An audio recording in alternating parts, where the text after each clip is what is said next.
જેણે નવું જીવન આપ્યું, જેણે જીવનની દિશા બતાવી, તેવી માતા ભગવતીના સમાધિ મરણમાં જોગાનું જોગ સનતકુમાર અને વિલાસવતી સાથે વસુભૂતિ અને અનંગ સુંદરી જઈ ચઢ્યા અને સનતકુમારે ભગવતીની ચિતાને અગ્નિદાહ આપ્યો. હવે આચાર્ય સનતકુમાર જે પોતાની આત્મકથા જયકુમારને સંભળાવી રહ્યા છે તે કથા અંતિમ ચરણમાં આવી ચૂકી છે.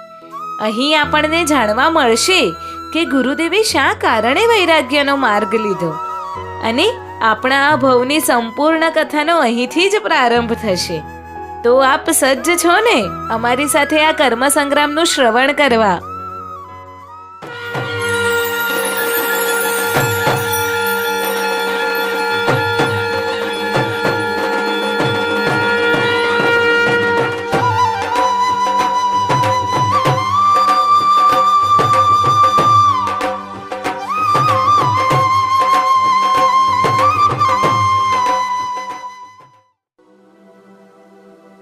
તપસ્વીનીના પવિત્ર દેહનો અગ્નિ સંસ્કાર કરી સરોવરમાં સ્નાન કર્યું. ભગવાન કુલપતિની અનુમતિ લઈ અમે અમારા વિમાનમાં ગોઠવાયા. કુલપતિ અમારા વિમાન સુધી આવ્યા. કુમાર અજિતબલના મસ્તકે હાથ મૂક્યો. મેં બે હાથ જોડી વિનંતી કરી, ભગવાન, ક્યારેક રથનુપુર પધારવા કૃપા કરજો, મારા યોગ્ય સેવા સૂચિત કરજો. તેઓએ હાથ ઊંચો કરી આશીર્વાદ આપ્યા ને અમારું વિમાન આકાશ માર્ગે વહેવા માંડ્યું. અમે સૌ મૌન હતા. અમારા હૃદય વેદનાથી વલુરાતા હતા. મારું મન કુલપતિના વિચારોમાં ચડી ગયું હતું. તપસ્વીનીના મૃત્યુથી માંડી અમે વિમાનમાં બેઠા ત્યાં સુધી હું સતત કુલપતિની સાથે જ હતો. મને તેઓ અંદરથી હલી ગયેલા લાગ્યા. જોકે તેઓ ત્રિકાળ જ્ઞાની છે, છતાં તેમનામાંય એક ધબકતું હૃદય તો છે ને. હવે આશ્રમમાં તેમને ઓળખનાર, તેમને સમજનાર બીજું કોઈ જ ન હતું. તપસ્વીનીની આશ્રમમાં ઉપસ્થિતિ રહી ત્યાં સુધી કુલપતિ નિશ્ચિંત હતા. આશ્રમની તમામ જવાબદારી તપસ્વીનીએ ઉઠાવી લીધી હતી. કુલપતિ હંમેશા તપસ્વીની સાથે જ વાર્તા વિનિમય કરતા.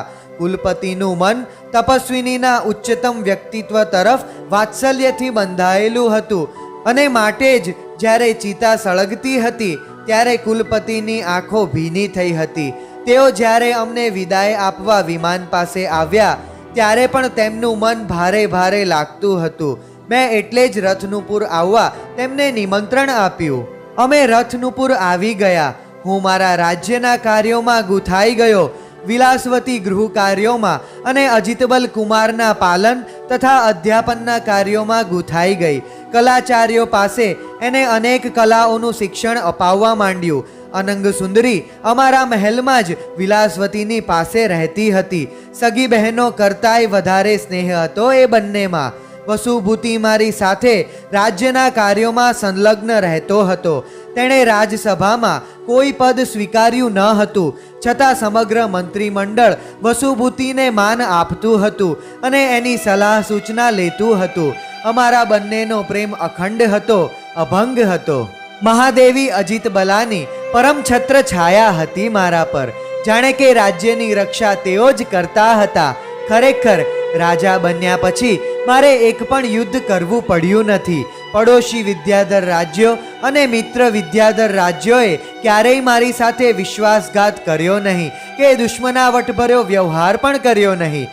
સૌની સાથે મારો મૈત્રીભર્યો સંબંધ રહ્યો. પ્રજાજનો પણ સંતુષ્ટ હતા. રાજ્યના અધિકારીઓ પણ મને વફાદાર હતા. રાજસભામાં મોટા ભાગે ગીત નૃત્ય અને કલા પ્રદર્શન થતા. ક્યારેક વિદ્વાન પુરુષોની તત્વ ચર્ચાઓ થતી, ક્યારેક કોઈ પરદેશી પુરુષોના અનુભવો સાંભળવા મળતા. રાજનીતિમાં કોઈ કાવા દાવા થતા નહીં, કોઈ પ્રપંચ થતો નહીં, કોઈ વિખવાદ પણ થતો નહીં. ક્યારેય કોઈ મતભેદ ઊભો થતો તો મંત્રીઓ તેનું સારી રીતે નિવારણ કરતા. કુમાર અજિતબલ તરુણ વયમાં પ્રવેશ્યો હતો. વિલાસવતીએ સ્વયં તેનું ઘડતર કર્યું હતું. જેવું એનું શ્રેષ્ઠ રૂપ હતું તેવા જ તેનામાં શ્રેષ્ઠ સંસ્કારો અને શ્રેષ્ઠ કલાઓ આવી હતી. ધીરે ધીરે વિલાસવતીએ તેને શ્વેતાંબી અને તામ્રલિપ્તિની વાતો પણ કરી હતી. એટલે તે જાણતો હતો કે મારા દાદા દાદી શ્વેતાંબીના રાજા રાણી છે અને મારા મોસાળ એટલે કે તામ્રલિપ્તિના નાના નાની છે. અને તેઓ પણ રાજા રાણી છે. જ્યારે જ્યારે કુમાર મારી પાસે આવતો બેસતો, હું એને શૌર્ય અને પરાક્રમની વાતો કરતો, સાહસિક બનવાની પ્રેરણા આપતો અને એનો સર્વતોમુખી વિકાસ કરવા હું પણ પ્રયત્નશીલ રહેતો. અવારનવાર હું અને વસુભૂતિ વિમાનમાં બેસી વૈતાઢ્ય પર્વતના રમણીય શિખરો પર ચાલ્યા જતા, ફરતા, વાતો કરતા, કુદરતના સૌંદર્યનું પાન કરતા ને પાછા નગરમાં આવી જતા. એક દિવસની વાત છે. વસુભૂતિ સાથે હું એક શિખર પર બેઠો હતો. વસુભૂતિ મૌન હતો, ગંભીર હતો. મેં તેને પૂછ્યું, વસુ, આજે શું તારું સ્વાસ્થ્ય અનુકૂળ નથી? ના મિત્ર, બધું અનુકૂળ જ છે. તો પછી આટલી બધી ગંભીરતા શાથી? એવા કયા ઊંડા વિચારોમાં પડી ગયો છે? શ્વેતાંબીના વિચારમાં. શ્વેતાંબીના? હા મિત્ર, માતા પિતાની સ્મૃતિ આવી ગઈ. એ તો સ્વાભાવિક છે. મિત્ર, શું તમને ક્યારેય મહારાજા મહારાણીની સ્મૃતિ નથી આવતી? સ્મૃતિ તો આવે છે, પણ ભૂસાઈ જાય છે. માતા પિતાના ઉપકારોનો બદલો ક્યારેય વાળી શકાતો નથી. છતાં જે સુપુત્ર હોય છે એ માતા પિતાના ઉપકારોનો બદલો વાળ્યા વિના રહેતો પણ નથી. મિત્ર, ઘણા સમયથી માતા પિતાના દર્શન પણ નથી કર્યા, એમના સુખ દુઃખના સમાચાર પણ જાણ્યા નથી, તેઓએ પણ આપણી ઉન્મત્તિને જાણી નથી. એટલે આજે તો મન વધુ ને વધુ વ્યગ્ર બન્યું છે. મેં વસુભૂતિની વાત સાંભળી, મને ઉચિત લાગી. ક્યારેક વિલાસવતી પણ શ્વેતાંબી જોવાની ઈચ્છા વ્યક્ત કરતી હતી, તો કુમાર અજિતબલ પણ એના દાદા દાદીને જોવા અને મળવા ચાહતો હતો. મારા મનમાં હવે પિતા પ્રત્યે કોઈ અણગમો રહ્યો ન હતો. કાળના પ્રવાહમાં અણગમો તણાઈ ગયો હતો. માતા પ્રત્યે તો એનો એ જ સ્નેહ કાયમ હતો. મને વસુભૂતિના માતા પિતાનો પણ વિચાર આવ્યો. પુત્ર વિના એ માતા પિતા કેવા દુઃખી થઈ ગયા હશે, અને મેં મનોમન શ્વેતાંબી જવાનો વિચાર કરી લીધો. એ દિવસે મહેલમાં ગયા પછી હું સીધો જ વિલાસવતી પાસે ગયો. અનંગ સુંદરી એની પાસે જ હતી. હું ગયો એટલે સુંદરી ઉઠીને જવા લાગી. મેં એને રોકી અને વિલાસવતીને કહ્યું, દેવી, આપણે શ્વેતાંબી જઈએ તો? વિલાસવતી મારી સામે જ જોઈ રહી, કંઈ ના બોલી. અને મેં કહ્યું, આજે અમે બે મિત્રો ફરવા ગયા હતા. અમને બંનેને અમારા માતા પિતાની ગાઢ સ્મૃતિ થઈ આવી. વસુભૂતિને એના માતા પિતા અને મારા માતા પિતા મને યાદ આવી ગયા. કુમારને પણ એના દાદા દાદી જોવા છે. એટલે હવે આપણે શ્વેતાંબી જઈ આવીએ. શ્વેતાંબી ગયા પછી આપણે જલ્દી પાછા નહીં આવી શકીએ.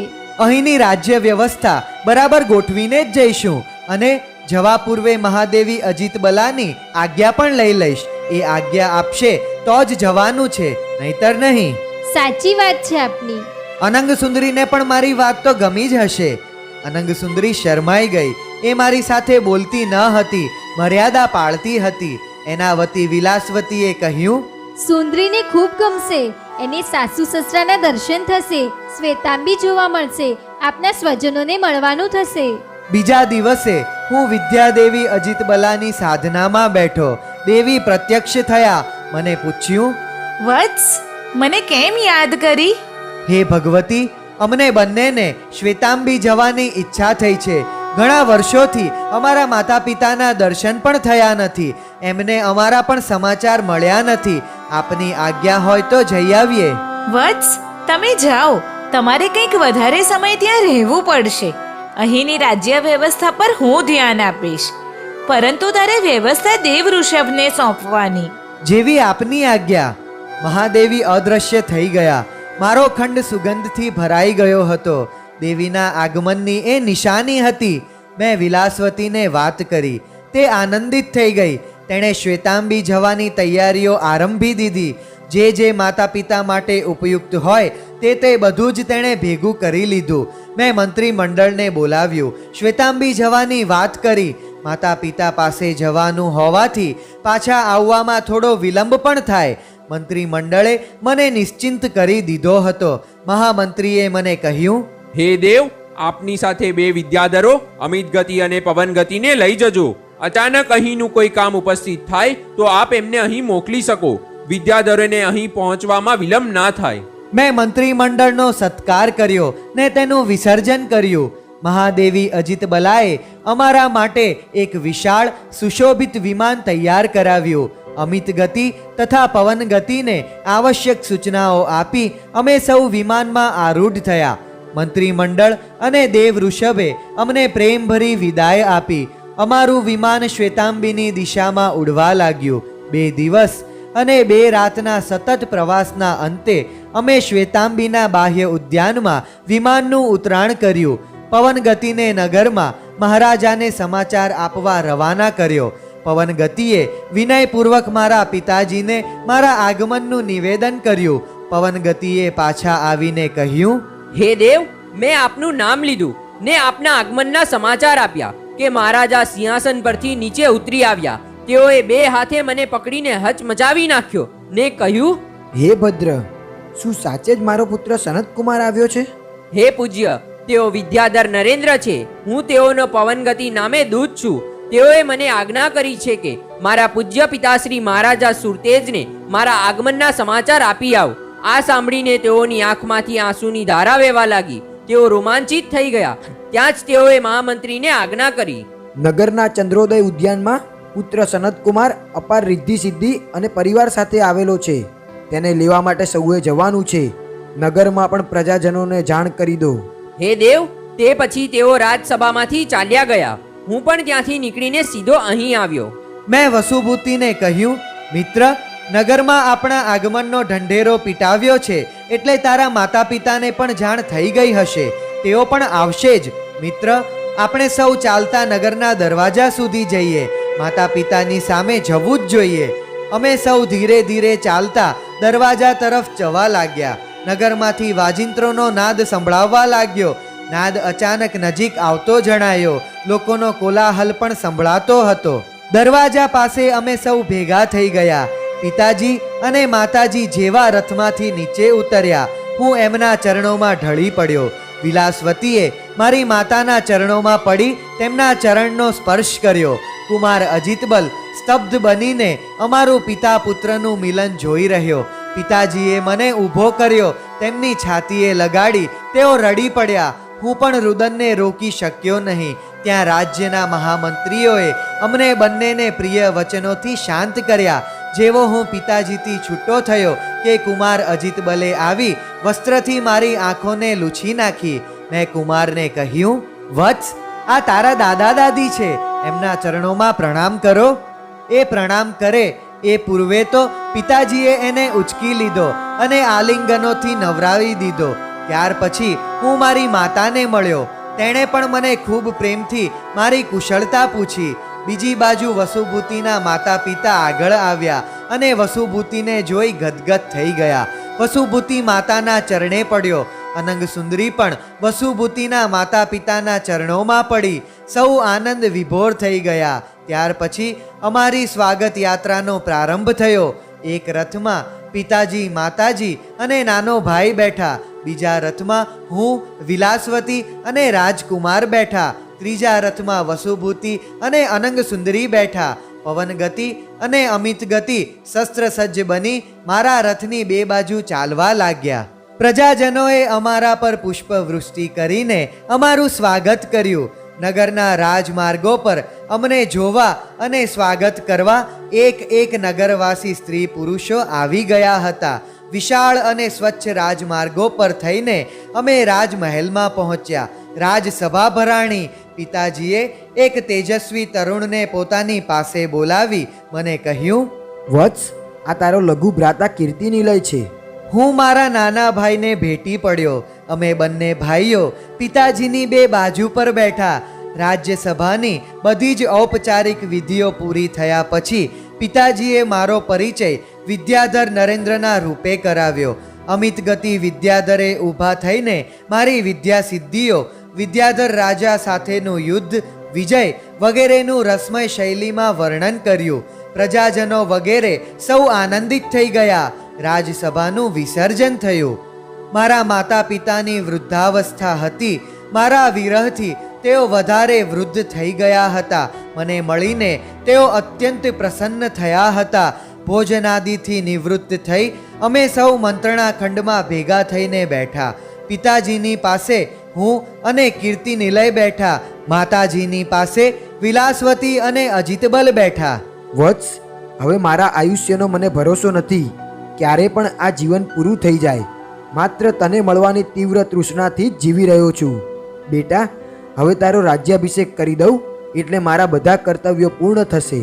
પિતાજી, મારે તો પાછા વૈતાઢ્ય પર્વત પર જવું પડશે.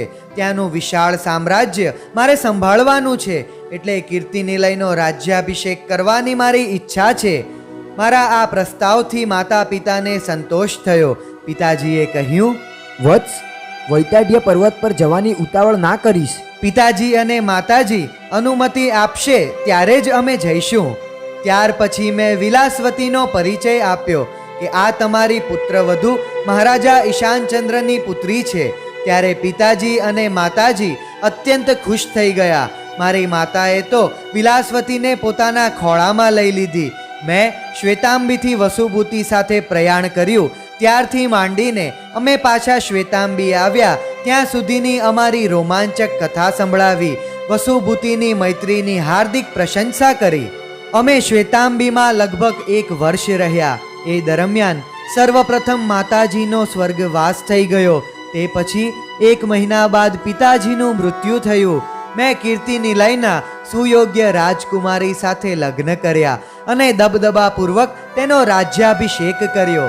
એક દિવસ મેં કીર્તિ નિલયને કહ્યું, ભાઈ, હવે તું અમને અનુમતિ આપે તો અમે વૈતાઢ્ય પર્વત પર જઈએ. તેની આંખો ભીની થઈ ગઈ. તેના આગ્રહથી અમે 1 મહિનો વધુ રોકાયા.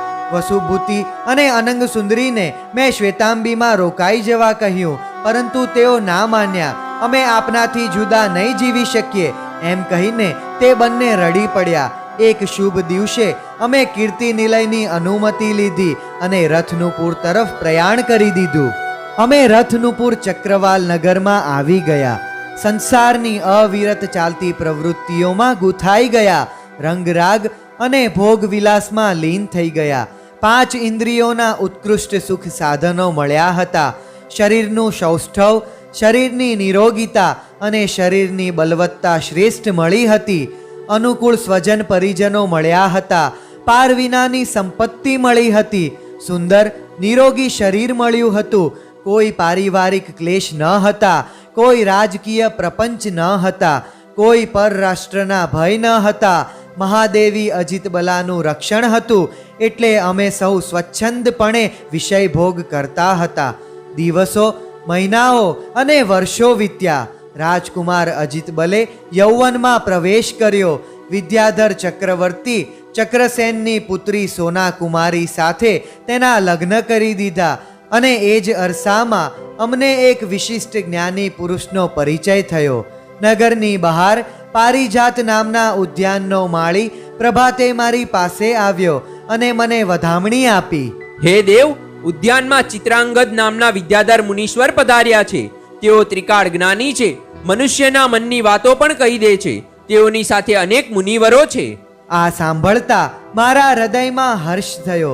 મેં માળીને પ્રીતિ દાન આપ્યું અને વસુભૂતિને કહ્યું, મિત્ર, વિલાસવતી વગેરે સર્વે સ્વજનોને કહો કે આપણે અત્યારે જ પારિજાત ઉદ્યાનમાં જવાનું છે.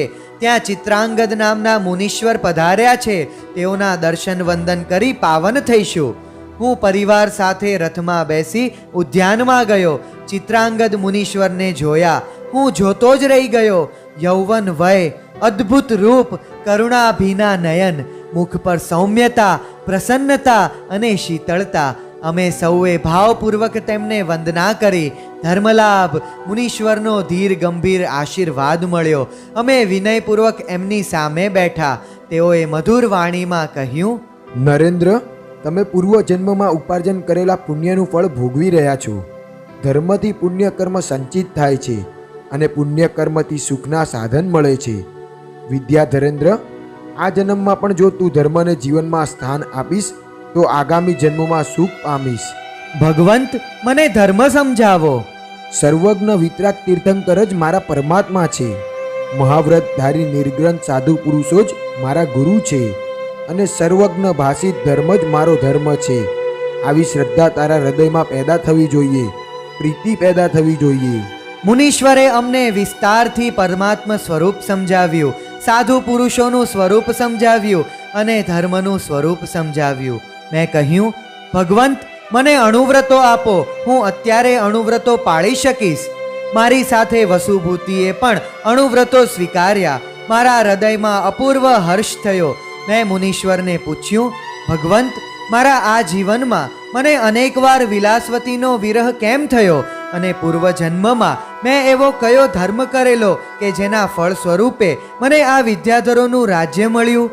મતિ જ્ઞાન, શ્રુત જ્ઞાન, અવધિ જ્ઞાન અને મનઃપર્યવ જ્ઞાન, આ 4 જ્ઞાનના ધારક વિદ્યાધર મુનીશ્વરે મારા પૂર્વજન્મની માનસ યાત્રા કરાવવાનો પ્રારંભ કર્યો. આજ ભારતમાં કાંપિલ્યપુર નામનું નગર છે. વર્ષો પૂર્વે ત્યાં ચંદ્રગુપ્ત નામનો રાજા હતો. રાણીનું નામ હતું જગત સુંદરી. તેમને એક પુત્ર હતો, તેનું નામ હતું રામગુપ્ત. એ રામગુપ્ત એટલે જ તું. અને આ વિલાસવતી પૂર્વજન્મમાં ઉત્તરાપતના રાજા તારપીડની હારપ્રભા નામની પુત્રી હતી. હારપ્રભા સાથે તારા લગ્ન થયા હતા. હારપ્રભાનો તારા પર અત્યંત સ્નેહ હતો, નિષ્કપટ સ્નેહ હતો. એ જ રીતે તારો હારપ્રભા ઉપર અનહદ પ્રેમ હતો. તમે તમારા યૌવનકાળમાં ભરપૂર વૈષયિક સુખો ભોગવતા હતા. એક સમયે વસંત ઋતુ ખીલી હતી, ત્યારે તમે બંને રાજમહેલના ઉદ્યાનમાં ક્રીડા કરવા માટે ગયા હતા. ઉદ્યાનમાં સ્વચ્છ જળથી ભરેલું સરોવર હતું. તમને સરોવરમાં સ્નાન કરવાની ઈચ્છા થઈ. તમે ઉદ્યાનપાલકને બોલાવીને કહ્યું, કુમકુમ અને ચંદનનું વિલેપન તૈયાર કરીને કેળઘરમાં મૂકી જા, અમે સ્નાન કરીને કેળઘરમાં આવીએ જ છીએ. તમે સ્નાન કર્યું અને કિનારા પર રહેલા કેળઘરમાં જઈને બેઠા. તમે એકબીજાના શરીરે વિલેપન કર્યું. ત્યાં સરોવરના કિનારે એક હંસ યુગલ આવ્યું. તમને એ યુગલ ગમી ગયું. તમે કેળઘરમાંથી પગથિયા ઉતરીને હંસ યુગલ પાસે ગયા. હે રાજન, તમે તે હંસિકાને તમારા હાથમાં લીધી અને હારપ્રભાએ હંસને 2 હાથમાં પકડ્યો. તમે હારપ્રભાને કહ્યું, દેવી, આપણે આપણા શરીરને વિલેપન કર્યું છે, તો આ હંસ અને હંસિકાને પણ વિલેપન કરીએ. તમે હંસિકાને કેસરી રંગથી રંગી દીધી અને હારપ્રભાએ હંસને રંગી દીધો. પછી બંનેને કેળઘરમાં રમતા મૂકી દીધા. તમને તો આનંદ મળ્યો, પરંતુ હંસ હંસિકા દુઃખી થઈ ગયા. હંસ હંસિકાને શોધે છે અને હંસિકા હંસને શોધે છે. મારી પ્રિયા તો શ્વેત હતી અને આ તો કેસરી છે. આ મારી પ્રિયા નથી. હંસ હંસિકાને શોધે છે, હંસિકા હંસને શોધે છે. મારો પ્રિયતમ તો શ્વેત છે, આ નહીં. કેસરી રંગે બંને પંખીઓને ભૂલ ભૂલામણીમાં નાખી દીધા.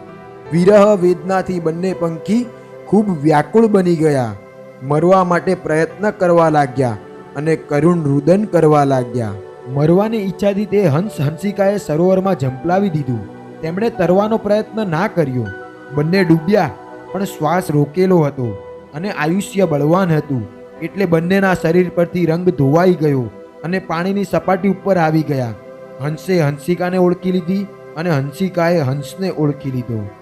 રાજેશ્વર, તમે તો મનોરંજન માટે એ હંસ યુગલને રંગ્યું હતું, પરંતુ તેથી એ જીવોને જે ઘોર પીડા થઈ, સંતાપ થયો, વેદના થઈ, એમાં તમે બંને નિમિત્ત બન્યા. તમે પાપ કર્મ બાંધ્યા. એ પાપ કર્મ આ જન્મમાં ઉદયમાં આવ્યું છે અને તમારા બંનેનો વિરહ થયો. તમે પણ આપઘાત કરવાના 2 વાર પ્રયત્ન કર્યા. ભગવંત, કારણ કેવું નાનું અને એનું પરિણામ કેવું ભયંકર! અહો, સંસારમાં તો અમે આવા દુષ્કૃત્યો હસતા રમતા ઘણા કરીએ છીએ. માટે જ તો સંસારનું પરિભ્રમણ ચાલી રહ્યું છે. ભગવંત, આ વિદ્યા સિદ્ધિઓ, આ વિદ્યાધરોનું અધિપતિપણું અને આ સુખભોગ, આ બધાનું કારણ બતાવવા કૃપા કરશો. રાજેશ્વર, પૂર્વજન્મમાં ઉત્તરાવસ્થામાં તે અને હારપ્રભાએ સંસારનો ત્યાગ કરી ચારિત્ર ધર્મ અંગીકાર કર્યો હતો. સરાગ સંયમની ઉત્કૃષ્ટ આરાધના કરી હતી. તેના ફળ રૂપે આ જન્મમાં તમને આ બધા સુખ વૈભવો મળ્યા છે. ભગવંત, હવે આ જન્મમાં પણ ચારિત્ર ધર્મનું પાલન કરવું છે. આપ કૃપાનિધિ અહીં સ્થિરતા કરો. રાજ્ય વ્યવસ્થા ગોઠવીને હું જેમ બને તેમ જલ્દી આપના ચરણોમાં આવી પહોંચીશ.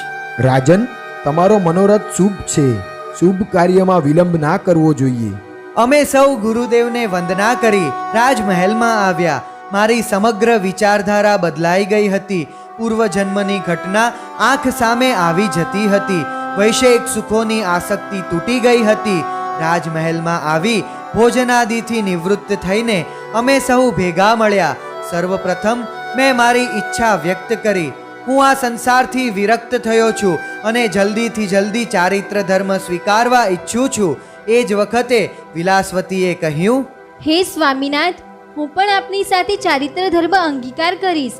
આપના વિના હું સંસારમાં ના રહી શકું.